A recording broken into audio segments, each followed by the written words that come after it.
Hello friends, I'm Harish Demla from Accurate Fortune Astrology।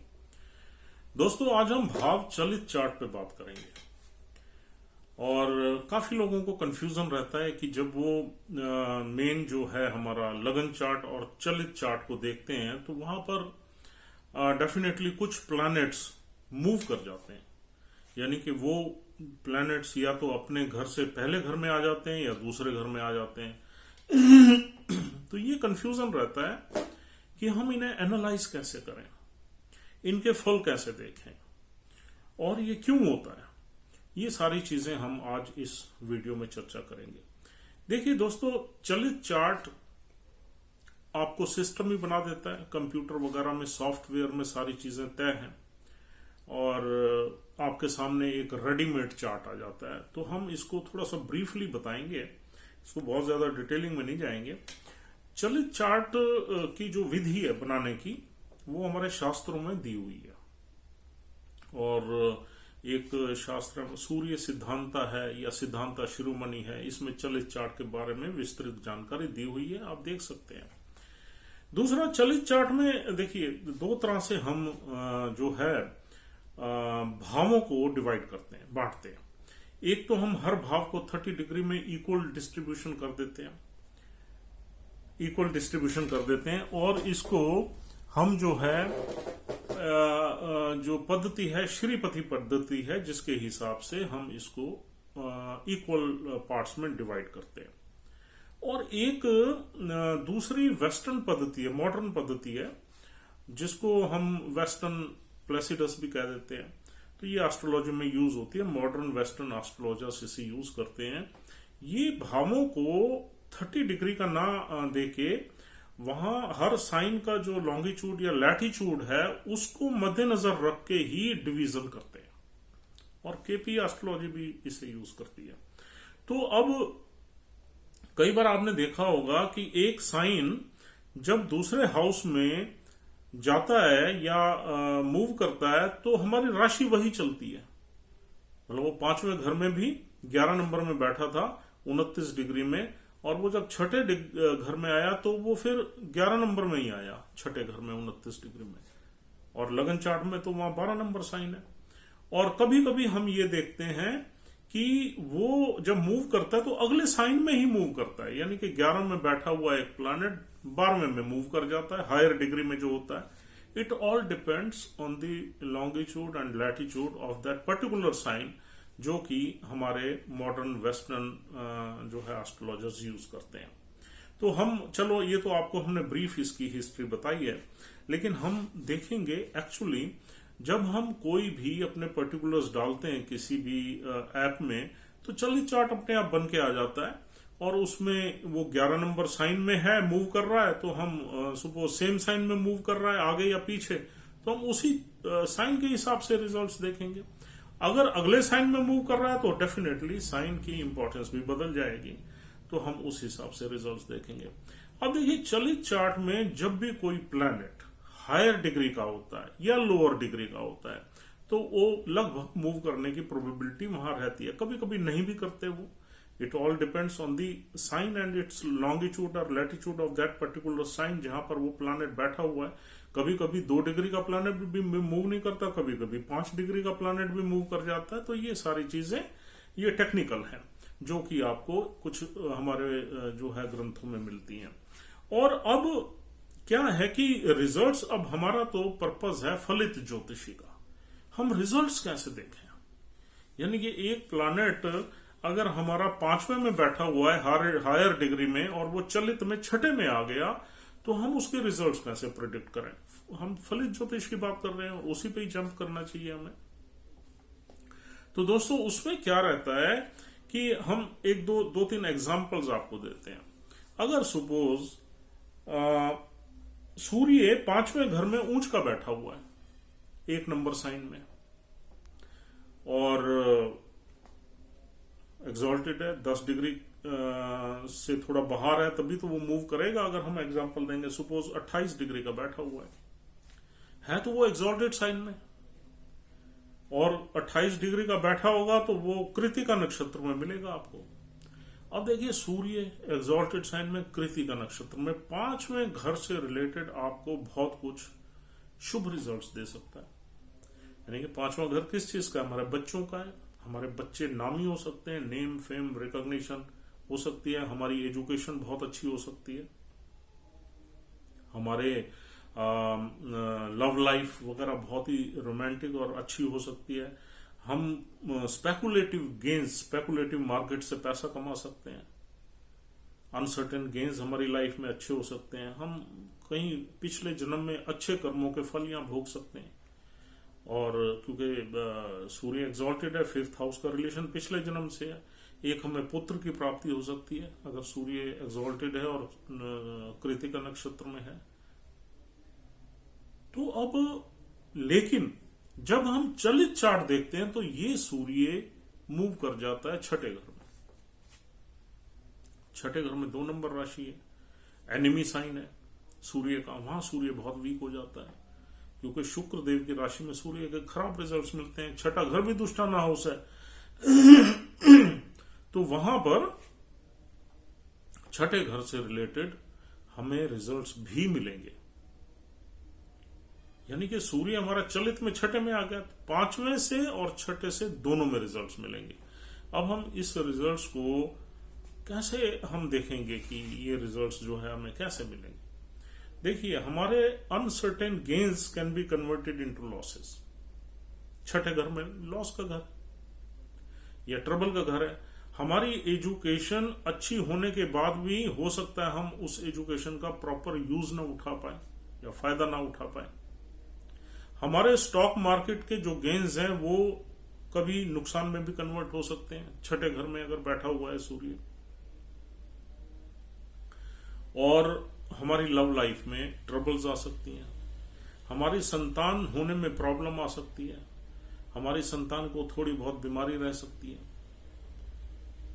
छठा घर तो बीमारियों का ही है, ऑब्स्ट्रक्शंस का है, डेट का है, डिसीज का है।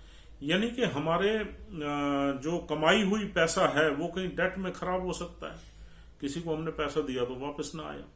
तो अब देखिए, ये वाले हम ऐसा नहीं है कि हम पैसा कमाएंगे, लगन चार्ट भी तो है, हम पैसा कमाएंगे, हम अच्छी एजुकेशन लेंगे, हमारे बच्चे होंगे, वो हमारे लिए नाम कमाएंगे, लेकिन साइमल्टेनियसली हमें ये भी तो फल मिल रहे हैं।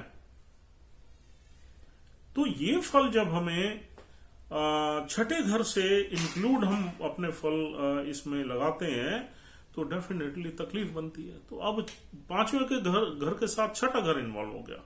हाँ, 5वें घर अगर यही सूर्य 1 डिग्री का होता या 2 डिग्री का होता तो फिर चौथे घर का इन्फ्लुएंस इस पे आता। चौथा घर भी ऑस्पिशियस है, वहां पर 12 नंबर राशि है, गुरु की राशि पड़ी हुई है। गुरु की राशि में सूर्य इज ऑलवेज कंफर्टेबल।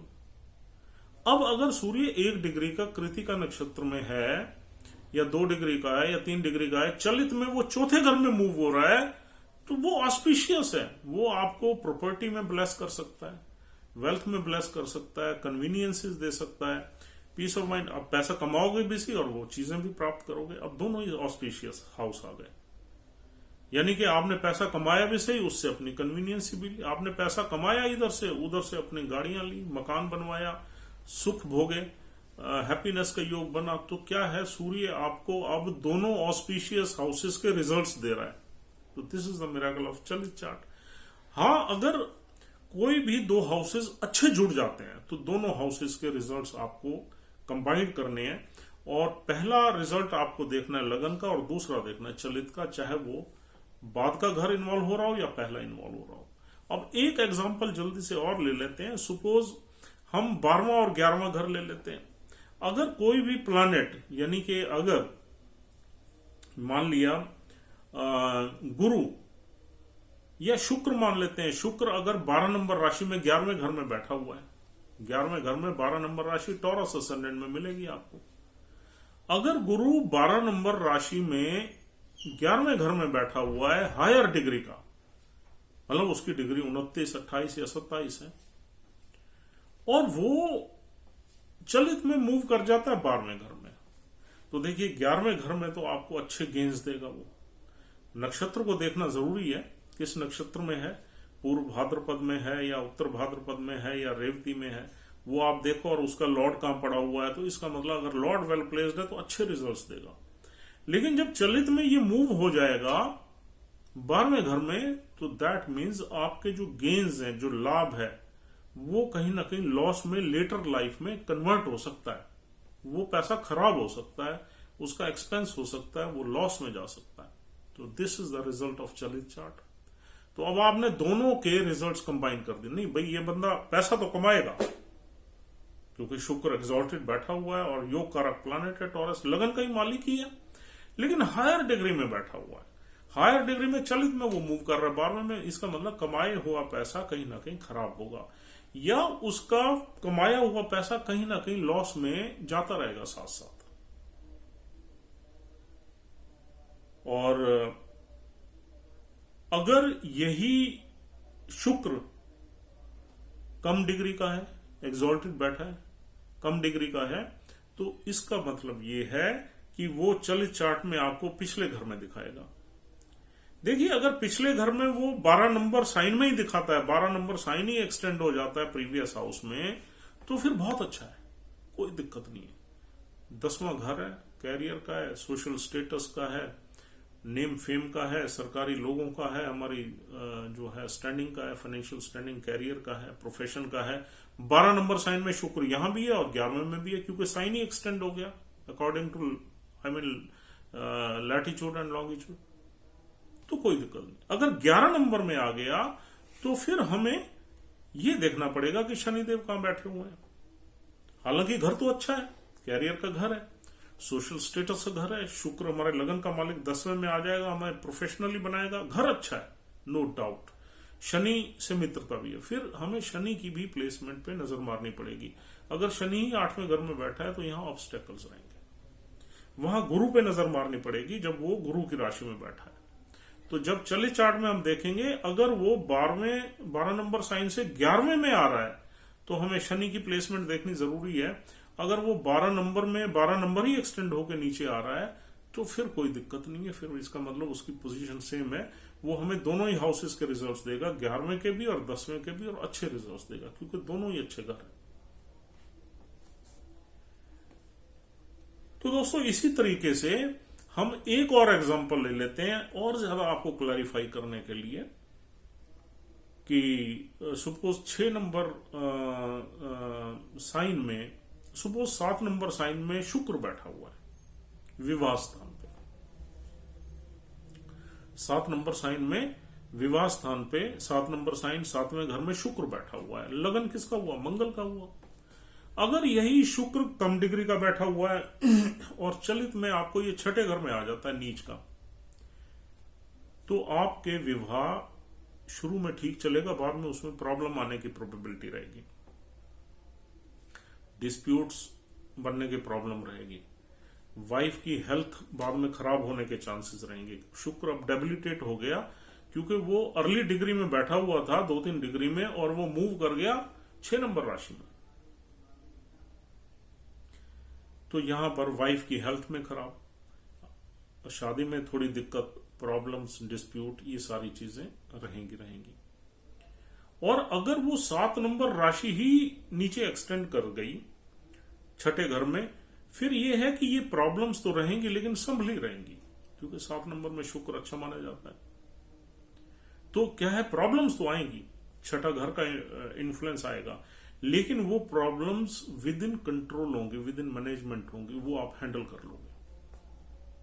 और ऐसे ही अगर शुक्र हायर डिग्री में बैठा हुआ है, 29 में है, 28 में है, और चलित चार्ट में वो दिखा रहा है 8वें घर में, तो इसका मतलब ये है कि मैरिज में ऑब्स्टेकल्स, यहां डिस्प्यूट्स, यहां ऑब्स्टेकल्स रहेंगे। अगर 8 नंबर में शुक्र चला गया, ऑब्स्टेकल्स रहेंगे।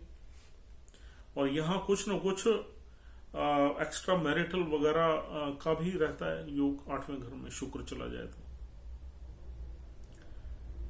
और ऑब्स्टेकल्स भी रहेंगे। लेकिन अगर 7 नंबर राशि ही एक्सटेंड कर रही है 8वें घर में, तो आप ये मान के चलें कि ऑब्स्टेकल्स तो रहेंगे लेकिन मैनेजेबल रहेंगे। You will be able to manage the show. थोड़े ऑब्स्टेकल्स आएंगे। हाँ, अगर 8 नंबर का साइन शादी में ही बैठ गया फिर दिक्कत ज्यादा आएगी। मतलब मंगल ही बैठ गया शादी के घर, फिर दिक्कत। फिर हालांकि लगन का लॉर्ड है मंगल, शुभ है, लेकिन 8वें घर से प्रॉब्लम्स भी थोड़ी बहुत देगा। और मंगल वैसे भी शादी के घर में अच्छा नहीं माना जाता है, एग्रेसिव हो जाता है। ऐसे ही 6ठे घर का स्वामी अगर बुध बैठ गया, पिछले एग्जाम्पल में बुध अगर शादी के घर में बैठ गया तो प्रॉब्लम ज्यादा बढ़ जाएगी, वो फिर मैनेजेबल नहीं हो पाएगी।